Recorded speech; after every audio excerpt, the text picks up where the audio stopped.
2 minutes pour comprendre, aujourd'hui, l'ADH. Alors, je suis avec le docteur Emmanuel Lecornet-Sokol. Vous êtes co-auteur de « Et si c'était hormonal » avec Caroline Balba-Chaminadour. L'ADH, qu'est-ce que c'est?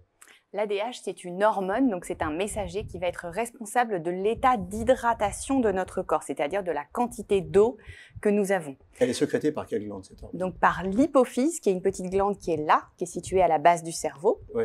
à cet endroit-là Oui, donc elle n'est précisément. pas tout à fait là. Elle est voilà, au milieu. Voilà, au milieu.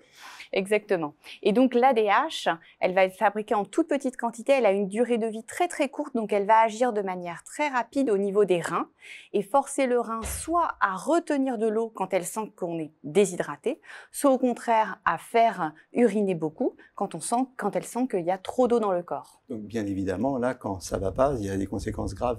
Exactement. Donc par exemple, il peut y avoir des maladies au niveau de l'hypophyse qui font qu'elle est détruite et qu'on ne fabrique plus d'ADH.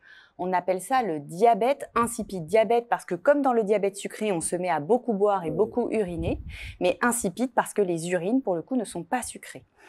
Et donc ça peut être parfois des situations dramatiques, mais actuellement, on a un traitement qui marche très bien en comprimé, que l'on peut utiliser de manière très facile et qui est très efficace pour les patients. Dramatique, mais ça se soigne bien.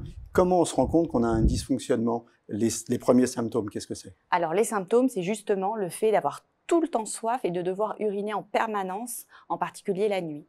Donc en général, on se met à uriner au moins 4-5 litres par jour, mais parfois ça peut aller même jusqu'à 8 litres, 9 litres, 10 litres par jour. Pour faire le diagnostic, on est hospitalisé et on fait ce qu'on appelle une épreuve de restriction hydrique, on vous empêche de boire et on fait des dosages pour vérifier ça. Et si on confirme le diagnostic, on peut vous traiter. Voilà, si vous faites beaucoup pipi, c'est peut-être l'ADH. À très bientôt. Nos émissions vous plaisent, alors aidez-nous à faire grandir la chaîne. Pour parler santé au plus grand nombre, partagez, likez, abonnez-vous.